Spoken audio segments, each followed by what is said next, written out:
Prononcer son nom suffit à faire naître des images, de lever de soleil, d'envie de vacances, de balades en vélo au milieu des marais. L'île de Ré est l'une des destinations préférées en Charente-Maritime des touristes. Mais j'ai voulu savoir ce que c'était de vivre ici à l'année, d'y travailler en toute saison. Pour cela, je vais avoir pour guide Lionel Quillet, un enfant du pays qui a créé dans son village natal l'une des sociétés de restauration de documents anciens les plus réputées de France, couplée à l'une des plus grandes librairies indépendantes. Le livre a plein de plus-values potentielles. Il peut avoir une illustration, une gravure rare. Il peut avoir une appartenance. Des livres, des fois, qui ont appartenu. Tout d'un coup, c'est le livre qui a appartenu personnellement à Aragon. Ça change tout. J'en profiterai pour aller à la rencontre de Brice Coulnay, un jeune ingénieur originaire de Nancy qui a tout quitté pour devenir ostréiculteur sur l'île. Travailler dans cet environnement, c'est un réel plaisir. Tous les jours, au quotidien. On est dans la mer, à la plage tous les jours, c'est génial. Le temps d'un détour sur l'île de Ré, j'aimerais bien comprendre ce que signifie réellement être un Ilien.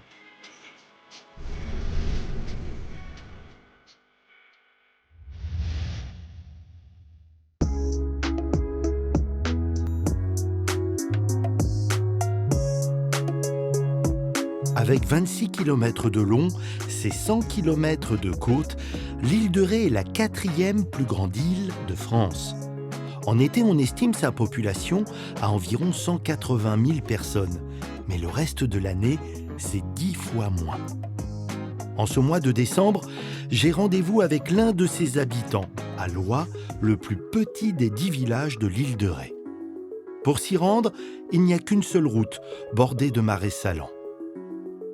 C'est ici que Lionel a créé, en 1987, son entreprise de restauration de documents anciens.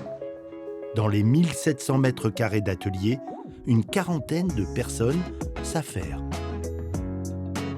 Je suis très impressionné, Lionel, par l'ambiance studieuse de cet atelier. Quel travail, d'ailleurs, faites-vous ici ? Donc là, c'est l'unité, tout ce qui est couture, reliure, restauration de reliure et dorure. Donc c'est le métier, en fait, le plus ancien, puisque ça fait partie de nos 4 métiers, mais c'est le métier qui, là, toutes les personnes viennent d'école et travaillent ici sur tous les documents. On part de documents du Moyen-Âge, et la plupart, c'est 16e, 17e, jusqu'au 21e siècle. C'est un des derniers ateliers de France qui, par son nombre de personnes, arrive à faire à peu près tous les documents qu'on nous présente.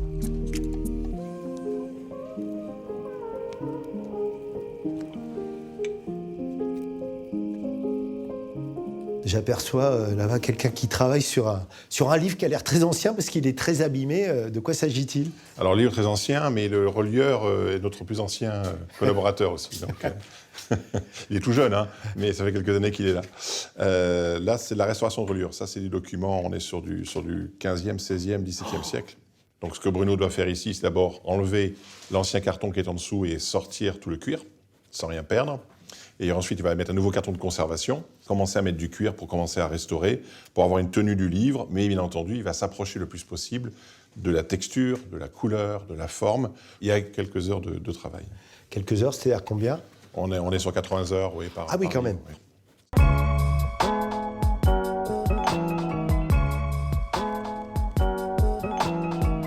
L'atelier est amené à travailler sur des documents de type très variés, comme par exemple les affiches de cinéma, de publicité ou encore celles qui annonçaient bien avant les réseaux sociaux les fêtes locales.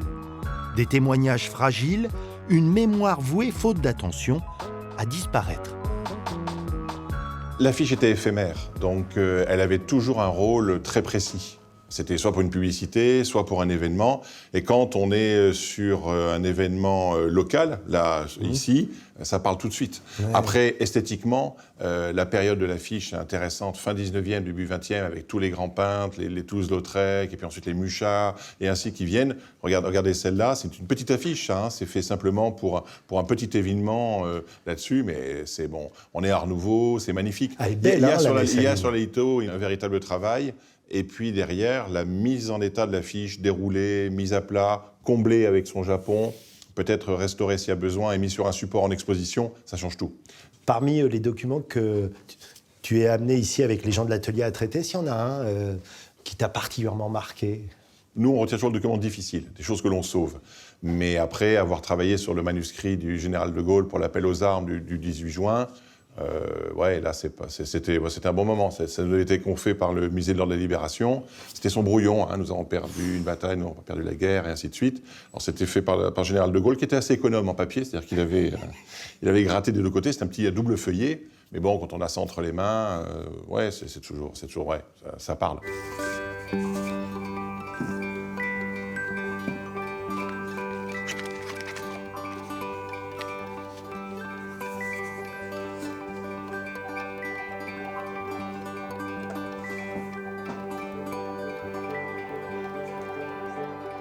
Bonjour Olivier, ton travail est tellement précis que je baisse la voix. Sur quel document es-tu en train d'intervenir? Alors là, je suis sur un parchemin du XIe siècle qui vient des archives municipales d'Alès.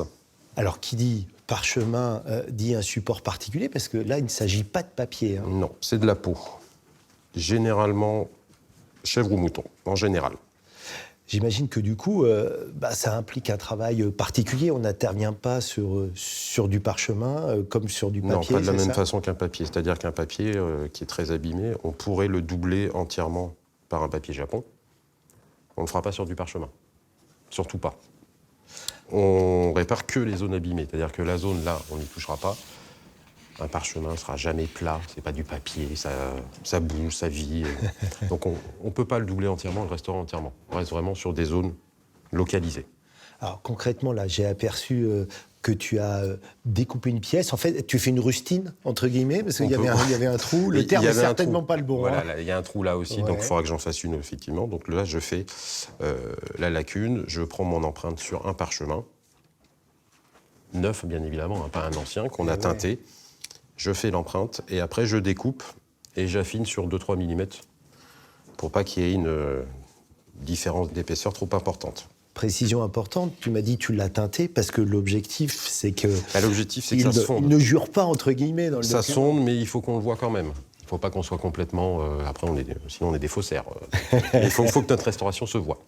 Ce savoir-faire si particulier, où est-ce qu'il s'acquiert? Il y a des écoles? Il n'y a pas vraiment d'école. Nous, on apprend tout sur le tas ici. Alors, il y a une école en reliure. Les relieurs, eux, sont formés, ont des diplômes. Nous, on a tout appris sur le tas. Que ce soit chez les filles en prépa ou ici en icono avec Fabien, on transmet. Ça dit quand même l'importance que des sociétés comme celle-ci existent, parce que, en clair, puisqu'il n'y a pas d'école, si vous ne travaillez pas sur ça, le savoir-faire va se perdre, exactement. Il n'y a pas d'école spécialisée. Il y a des écoles, les gens qui font les beaux-arts, des choses comme ça, peuvent se spécialiser dans les documents iconographiques, effectivement, mais on n'a pas de diplôme spécifique. Merci Olivier, et félicitations parce que tu es vraiment ce que j'appelle les sentinelles de la mémoire. C'est-à-dire que grâce à toi, tu permets à un document qui a plus de 1000 ans de continuer à exister, effectivement. Bravo. Bon, je vais rejoindre Lionel. Bonne continuation. Merci, au revoir. La médecine générale, la foncette. Et puis on va pouvoir sortir tous les livres que sur le bac, surtout les réserves, parce que j'en ai partout. Ok, allez, c'est parti. Beaucoup. La passion de Lionel pour les livres l'a conduit à installer dans son atelier une librairie de livres anciens, l'une des plus grandes de France. Le public vient chercher la perle rare dans les 100 000 références allant du XVIe siècle jusqu'à nos jours. Pourquoi, Lionel, tu tenais tant à créer cette librairie pour faire venir du public qui ne voit pas, lui, les ateliers? Oui, enfin, à l'origine, moi, quand j'ai 15 ans, je suis dans le livre. Et en fait, tout se joue en 87-88, où là, je décide d'en faire mon métier. J'ai jamais rattrapé mes études, donc je fais vraiment ce que j'aime. Et je vois se créer le pont de l'île de Ré. Et je me dis, pourquoi pas revenir chez moi, puisque comme tous les Rétais, on ne travaillait pas dans l'île de Ré à l'époque, sans le pont, c'était pas possible. Et donc je reviens à l'île de Ré et je tente ma chance dans une petite location de boutique l'été, la première librairie ancienne à l'île de Ré. Et donc la librairie a toujours été au départ mon activité. Donc moi je suis libraire, expert en livres anciens, et c'était mon activité de base. Je commençais à restaurer des livres et restaurer les affiches pour des clients particuliers qui m'achetaient livres et affiches. La rencontre avec une directrice d'archives départementale assez importante, qui était inspectrice générale, m'a fait démarrer l'atelier qui, pendant que tout le monde disparaissait, l'atelier est monté en puissance. Mais la librairie a toujours vécu à côté. Là, depuis une quinzaine d'années, j'ai réagrandi la librairie parce que l'atelier s'est stabilisé. Et j'en ai fait une belle librairie de province, d'occasion et d'ancien. Voilà. À cette époque où tant de choses sont dématérialisées, y compris les livres, pourquoi il y a quelque chose de particulier dans le rapport avec le livre en tant qu'objet même? On a perdu complètement la notion de bibliophilie. Pour ça, la plupart des libraires anciens ont disparu. Moi, j'ai connu une époque où il y avait 1200 libraires, on est moins de 200 aujourd'hui. Je parle des librairies anciennes, d'occasion. Mais aujourd'hui, on a une clientèle qui, en fait, redécouvre le livre et ne commande plus sur un site mondial. Touche le livre, le voit et arrête de tapoter sur un écran. C'est marrant que tu parles de toucher le livre. Là, je suis tombé en fouillant sur une édition originale de 1871 d'Alexandre Dumas. Ouais. 30 €, franchement, c'est abordable. Et immédiatement, il y a des choses qui arrivent dans l'esprit. Même un livre pas très ancien, il a une histoire. Et puis, qu'est-ce qui s'est passé autour? Et puis, il y a une richesse. Moi, ça fait maintenant, j'ai 50 ans, 45 ans de vie du livre. Je ne suis pas au 10e de la connaissance du livre. Il y a toujours des découvertes. Et cette édition-là, par exemple, ce n'est pas une grande édition, ce n'est pas un grand livre, mais totalement inconnu. Ton entreprise est labellisée Entreprise du patrimoine vivant, ce qui est vraiment une marque de reconnaissance. Est-ce que ça n'aurait pas été plus simple au départ de t'installer dans une grande capitale plutôt que sur l'île de Ré? Hors de l'île de Ré? Je ne sais pas faire.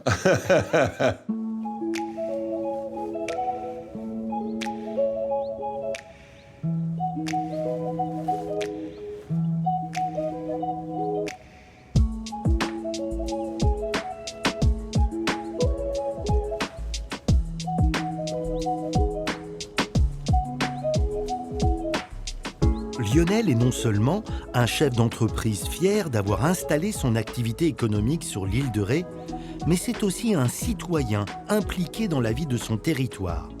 Il est, entre autres, maire de sa commune depuis 1995. On ne s'en doute pas, mais en fait, pendant très longtemps, Loie a été une île. Loie était une île et en fait, il y avait un petit passage qui était un passage historique, parce qu'il y a eu la bataille contre les Anglais, et puis qu'on appelle le pont du Fenot. Et ce pont était d'abord un passage, un pont de bois, et c'est qu'en 1809 que le pont a été mis en dur. Alors, ça veut dire que, j'imagine, il y a quand même un petit état d'esprit ici à Loie différent. Saint-Martin, c'est loin. Moi, c'était il y a quelques années, j'avais une ancienne, elle était assez âgée, elle avait 90 ans, qui me dit un matin « Oh, monsieur le maire, je suis bien fatigué, il faut que j'aille voir le docteur. » Je dis « Oui, il faut y aller. »« Oh, c'est bien loin, il faut que j'aille sur le continent. » Je dis « Allez, bonne chance pour aller à La Rochelle. »« Non, monsieur le maire, je vais à Saint-Martin-de-Ré. » Voilà, qui est à 20 km, qui est sur l'île de Ré. Elle n'était pas sortie de l'île de Loie depuis toute sa vie. Bon, alors c'était il y a quelques temps, mais ça reste qu'effectivement, il y a une petite différence et que le village s'est développé un peu plus tardivement que l'île de Ré, a échappé aussi un moment à la croissance du haut-tourisme. J'avais un petit bijou, quoi.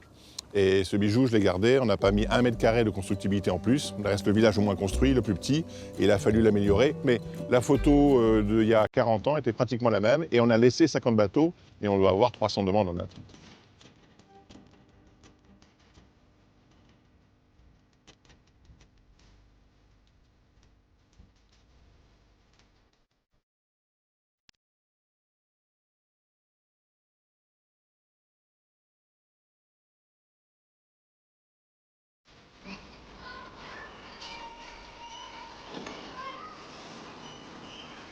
Je suis en train d'entendre les enfants là, qui sortent dans la cour d'école. L'école, c'est quand même l'élément clé, j'imagine, pour toi en tant qu'élu, pour que un village comme celui-ci vive toute l'année. Quand j'arrive en 1995, il ne reste plus que 450 personnes dans le village, mais il ne reste plus que 7 enfants à l'école. Et là, elle devait fermer, donc mobilisation, l'éducation nationale, réinvestir dans l'école, réinvestir dans tout le centre-bourg, refaire le village. Il y a un village qui est remonté en population et aujourd'hui, il y a 44 enfants à l'école. La grande difficulté, c'est effectivement de garder l'activité sur l'année. Raison pour laquelle le centre-bourg qu'on a fait, on est propriétaire. Et donc, tous les commerçants sont nos locataires et ont l'obligation d'ouvrir l'hiver. Et ils jouent le jeu parce qu'ils font une très bonne saison. Alors, si je comprends bien, si vous n'étiez pas propriétaire de ces locaux, là où il y a les boutiques qui permettent au village de vivre, le risque, ça serait quoi? Que ça ferme et que ça finisse en habitation? Oui, c'est-à-dire qu'on a dans d'autres villages, malheureusement, c'est que même un commerce qui marche bien mais qui s'arrête, une presse, par exemple, qui fonctionne, la personne s'arrête, prend sa retraite, elle veut vendre. Et tout d'un coup, si la mairie n'est pas propriétaire, la personne vend à qui elle veut. Or là, ce sont nos propriétés. Donc derrière, la presse, si un jour veut s'arrêter, elle ne peut vendre qu'à une presse. En plus, c'est un bail spécialisé. Tout le monde joue le jeu et ça fait la vie de village.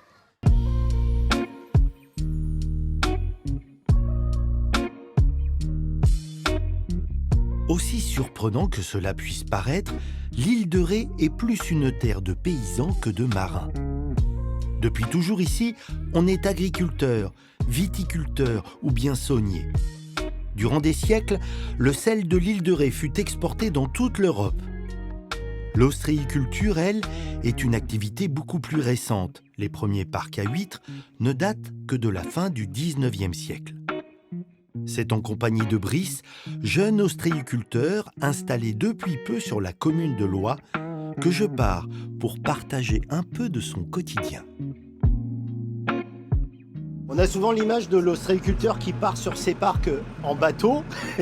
Là, c'est en tracteur, c'est ça? Ouais, c'est ça. Donc on va sur mes parcs qui sont à l'entrée du Fier d'Ars. Et c'est une très bonne zone et accessible en tracteur, donc très pratique. Ça évoque encore plus le terme qu'on emploie parfois pour les ostréiculteurs, les paysans de la mer. Hein. Oui, c'est ça, exactement.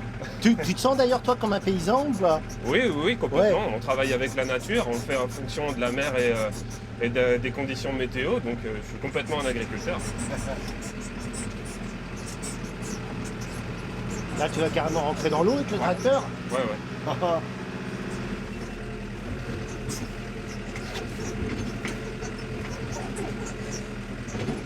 On y est? Nous y voici. Alors, hop. Ah, nous y voilà. J'adore, on a changé d'univers, ça y est. On est dans l'océan, c'est génial. Donc tes parcs, ils vont d'où à où? Donc là, ils s'étendent sur à peu près une centaine de mètres. On a 1500 poches. Et 1500 poches avec à peu près combien d'huîtres dedans dans chaque poche? On a une dizaine de kilos par poche, ce qui nous fait une production sur ce parc-là d'à peu près 15 tonnes. Oh, les chiffres sont phénoménaux. C'est beaucoup ou pas? Je n'ai pas d'ordre de grandeur chez un ostréiculteur, 15 tonnes. En réalité, sur un parc, c'est pas énormément, parce qu'on a des parcs qui peuvent produire jusqu'à des centaines de tonnes. Moi, je suis un petit producteur. Mais c'est déjà pas mal pour s'en occuper, sachant que je suis seul sur l'exploitation. Alors, je suis curieux de voir ce qu'il y a dans ces poches. Alors là, on est sur des huîtres qui ont 1 an et demi. Ouais. J'ai été les chercher au printemps dernier. Elles sont nées l'été 2022. Ah oui, voilà, des toutes petites. Là, ce sont plus des bébés, des naissants. C'est quoi? C'est des jeunes ados? C'est ça, c'est du demi-élevage, on appelle ça. Donc quand je les ai mis dans les poches, elles faisaient cette taille-là. Donc il y en a toujours qui boudent un petit peu et d'autres qui grandissent beaucoup plus que d'autres. Pourquoi ici c'est un bon endroit pour avoir un parc pour élever des huîtres, hein, puisque c'est bien le terme. Oui, donc c'est un bon parc pour élever les huîtres parce qu'on a une production de phytoplancton qui est important. On bénéficie donc de la production de phytoplancton du Fier d'Ars. Donc on est pile dans un chenal juste ici. On bénéficie de beaucoup de courants donc qui vont brasser les huîtres et qui vont faire que la coquille reste dure. Ce qui est important pour la suite de l'élevage quand on va les déplacer sur un autre parc pour qu'elles aient une belle forme. Alors ces huîtres, elles sont tantôt sous l'eau quand c'est marée haute, tantôt hors de l'eau quand c'est marée basse. Quel est l'intérêt de jouer justement sur cette différence d'environnement? Ça va permettre de muscler en fait l'intérieur de l'huître tout simplement parce que la coquille, l'huître a un muscle et donc qui s'entraîne en se fermant et en s'ouvrant, en voulant se nourrir. Bon, elles sont trop petites, hein, bien évidemment. Il y en a une qu'on peut goûter parce que quand même là, on peut pas être mieux placé. Évidemment. Pour pouvoir en déguster une. Donc j'ai préparé une petite poche ici. Ah ouais, elles sont plus grandes déjà. Voilà. Donc là, on est sur de la taille vendable. C'est des huîtres qui ont 3-4 ans. Donc voilà, on est sur du numéro 3. Elles sont belles, hein. T'as toujours ton couteau à huître sur toi. Évidemment. Donc la technique, le petit pouce, hein, voilà, pas trop long pour pas se faire mal. Oh, elle est belle, elle est belle. C'est un être vivant qui est là depuis des dizaines, des centaines de millions d'années. Ouais. On ne soupçonne pas sa complexité. Et non, une huître, elle a pas de cerveau, mais elle a tout un système digestif. Elle a un cœur, elle est nervurée, ouais. Mais alors si elle a un cœur, ça veut dire qu'elle a un système sanguin? C'est ça, c'est un système sanguin incolore. Mais Ah, son sang est incolore? Ouais. Ah, c'est dingue. Et alors le cœur, il est où? Il est là. Non. Il est juste là, on le voit battre après quelques minutes.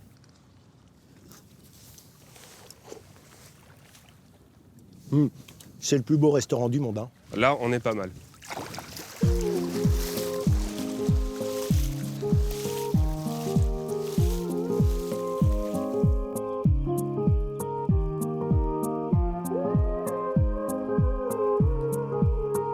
Brice a découvert l'île de Ré enfant en venant en vacances.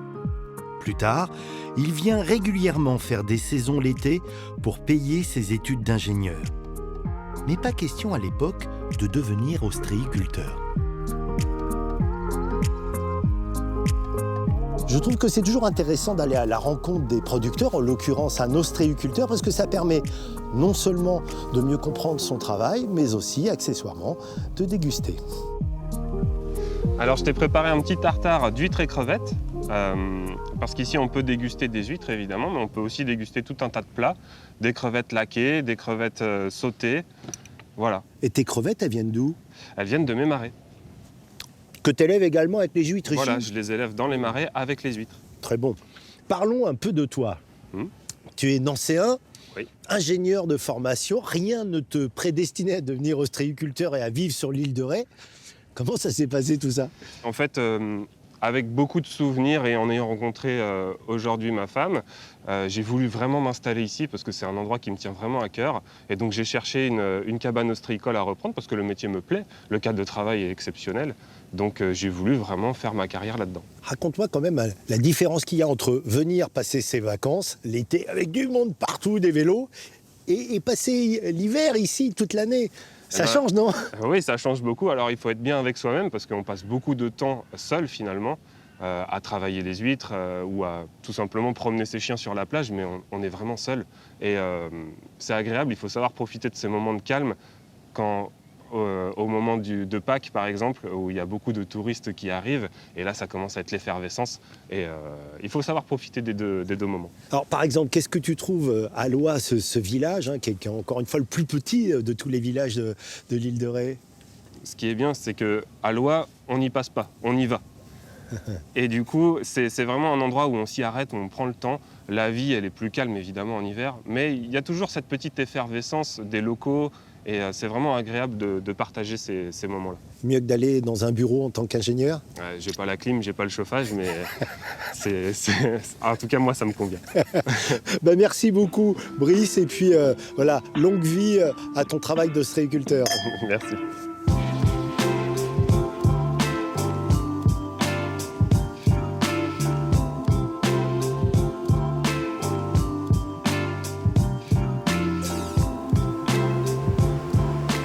Lionel, tu tenais à m'emmener ici, sur cette plage. Pourquoi?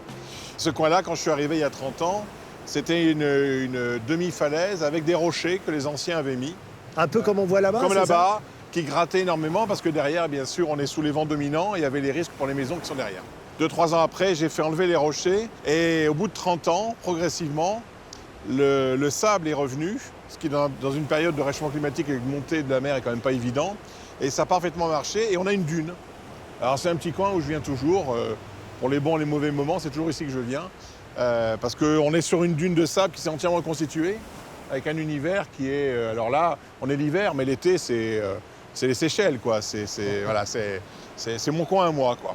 Je me posais la question au début d'émission de ce qu'on appelle le caractère îlien, le caractère insulaire.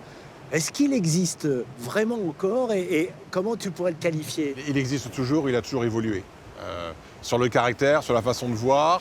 Mais après, là où on est surpris, c'est que des personnes arrivées depuis 2-3 ans deviennent plus rétées que les rétés et deviennent plus insulaires alors qu'ils étaient à Paris il y a quelques années. C'est ça l'intérêt. Tous ceux qui sont ici sont des rétés. Et moi, j'ai vécu ici depuis toujours et ça n'a pas bougé. À part la dune, rien n'a bougé. Et c'était ça aussi l'intérêt d'un territoire, c'est que, OK, maintenant on a des médecins, on a du service, on a de la vie et on peut y travailler depuis le pont et le pont nous a sauvés. Mais ici, rien n'a bougé et à la pêche, mes crabes sont toujours là.